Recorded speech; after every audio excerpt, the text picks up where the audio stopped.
Okay, so before we get started with the new season, I did a review over at the My Friends I Hate channel where I gave my thoughts on Power Rangers Super Mega Force as a whole, so if you want to see my final thoughts on that show, you can click right here. Now, initiate the new intro!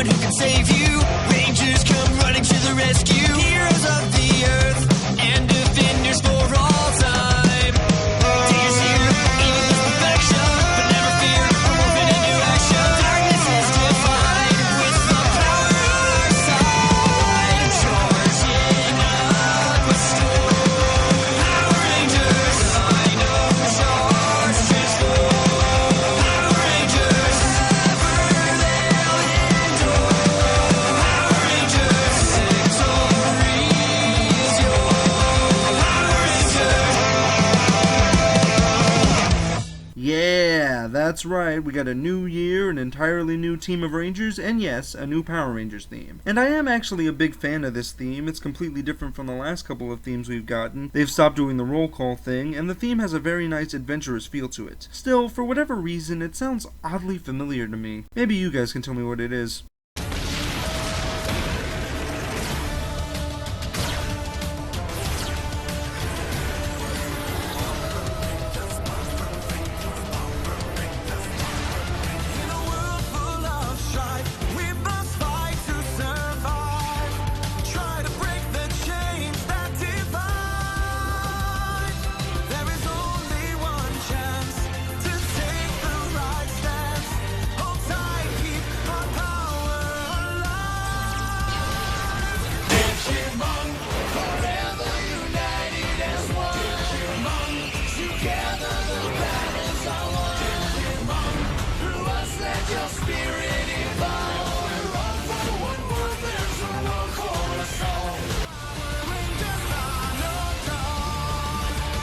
Nope, still can't put my finger on it. Anyway, that's enough stalling. Let's go ahead and talk about the first episode of the new season, Powers from the Past. The episode opens in space, where a spaceship piloted by an alien known as the Keeper is running from an even bigger and scarier looking spaceship carrying a bunch of asteroids. Apparently, the Keeper was able to blast the bigger spaceship before the episode started, which catches the attention of the alien general, Fury, who is on board. Fury orders the weapon systems to be brought back online before Sledge gets there, and yells at another alien, Wretch, who is trying to fix the damage. Wretch! You pathetic weakling! Out of my way! Master Sledge! Whoa! We will capture Keeper! That's our main villain?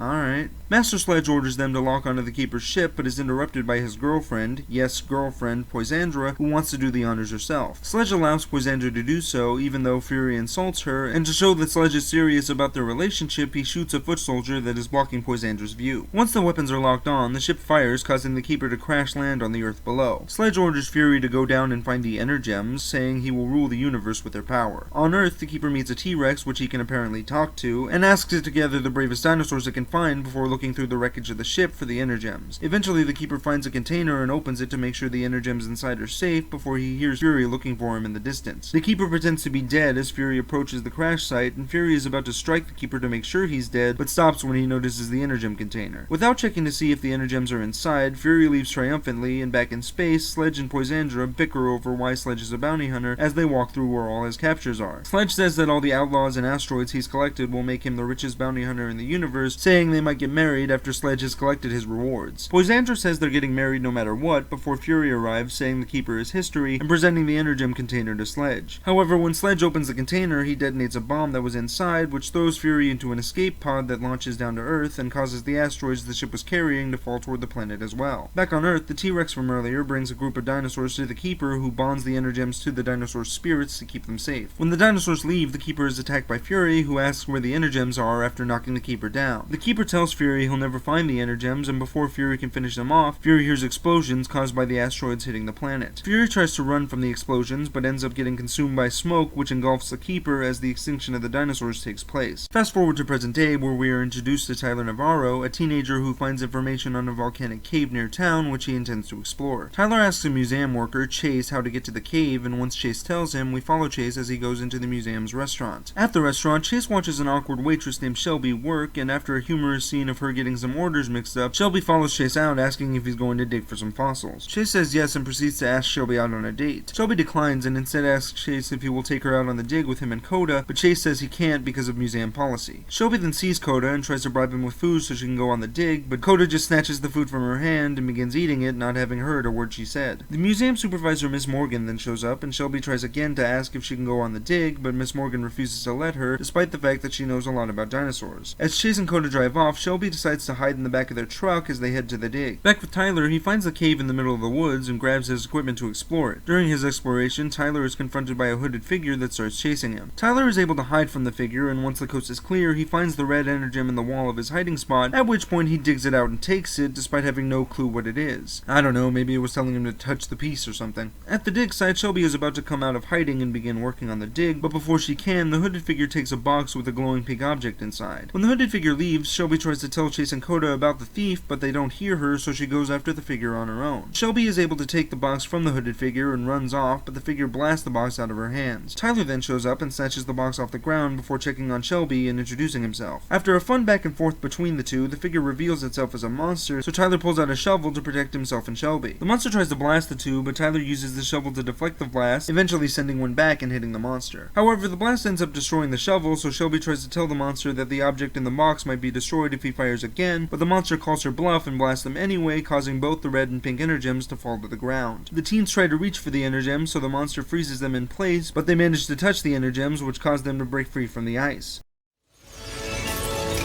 What? You broke my precious ice?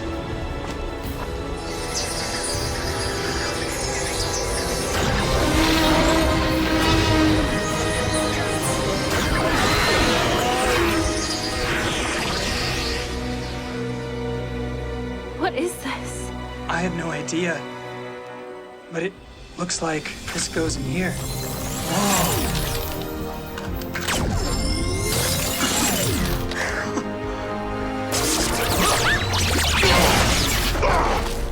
Nice shooting, Tex! Sorry, I don't know how to use this thing.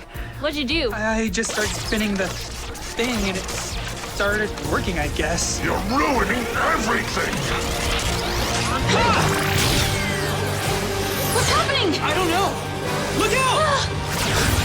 What in the world? Whoa! What? They've become Rangers! Huh. I didn't know it was morphin' time. Using their powers, the new Rangers take on the Frost Monster and are able to knock him back when a T-Rex Zord shows up, causing the Rangers to demorph before chucking the Frost Monster away and leaving. After Tyler and Shelby reflect on what's just happened to them, Shelby notices her ride leaving the dig site, so she asks Tyler to give her a lift back to the city. As they head back, Shelby asks Tyler about the journal he was carrying, and he tells her that the journal is his dad's, who disappeared 10 years ago on an expedition. Tyler goes on to say that he was in the cave looking for clues to find out what happened to his dad, and that the journal tells of a creature who was stalking him. Shelby thanks Tyler for helping her out, but Tyler says that one of his dad's mottos was about how helping is always the right thing to do. Shelby says she hopes to meet Tyler's dad someday, and the episode ends with Fury watching Tyler's Jeep drive down the road, saying he smells Energems. One thing you might notice about this first episode is how it is almost completely different from the traditional first episode of past Power Ranger seasons. Take the first episode of Megaforce, for example, which introduced the main villain, the mentor, and the Rangers themselves, who then try to fight a group of foot soldiers unmorphed, which leads to them morphing as a team for the first time and using their powers to win the fight. Here, though, half the episode focuses on setting up where the powers come from, as well as the conflict between the Keeper and Master Sledge, while the other half primarily focuses on the two people who actually become Rangers by the end. And because of that, this episode feels more like the first in a two-parter, despite not having to be continued at the end. Still, if I am supposed to judge this as a single episode, there are a lot of things in it that I really like. Firstly, the characterizations for Tyler and Shelby are really well done, especially when compared to the characterizations of the last two Power Rangers shows that we've had. While I love the first episode of Megaforce for its its nostalgic callbacks to the first episode of Mighty Morphin, one of my biggest complaints about that episode is how it didn't effectively demonstrate who those Rangers were as people. However, in this episode, not only do I feel like I know who Tyler and Shelby are, but I know exactly what their motivations are. Shelby wants to be taken seriously as an archaeologist because she loves dinosaurs so much, but since she's only a waitress, she doesn't get to go out and dig for fossils. And because she wants to be taken more seriously in a field involving dinosaurs, I can see why she would take to being a Power Ranger so easily. Tyler not only states his motivation in the episode, but his actions clearly demonstrate what kind of person he is. He believes in helping others and is extremely adaptable to different situations, so it makes perfect sense why, after the two morph, Tyler comes up with the idea to fight the monster at the end. However, I do wish that the episode put half as much effort into characterizing Master Sledge as it did for Tyler and Shelby. I'm not really sure what his motivation is. He says at the beginning of the episode that he wants to use the Energems to become the most powerful being in the universe, but later he says that his captures are going to make him the richest bounty hunter in the universe, so I'm not really sure what his overall goal is. This problem is made even worse by how Sledge's design is pretty bad. I get what they were going for with the simplicity of the thing, but every time I saw him, he looked like a guy in green spandex wearing a mask. Still, even though I have my problems with Master Sledge, I did like the setup at the beginning of the episode, since it introduces where the Energems come from without making the episode exposition heavy, and it has a fair amount of curiosity concerning what happened to the Keeper and all the other aliens on Earth. Overall, I'd say this is a pretty effective start to the season. While it doesn't follow the traditional Power Rangers episode structure, it focuses on characterizing the Rangers right away, which I think is a step in the right direction, and everything else in the episode has me curious to see what happens next. I'm Nick, aka Iron Man 1993,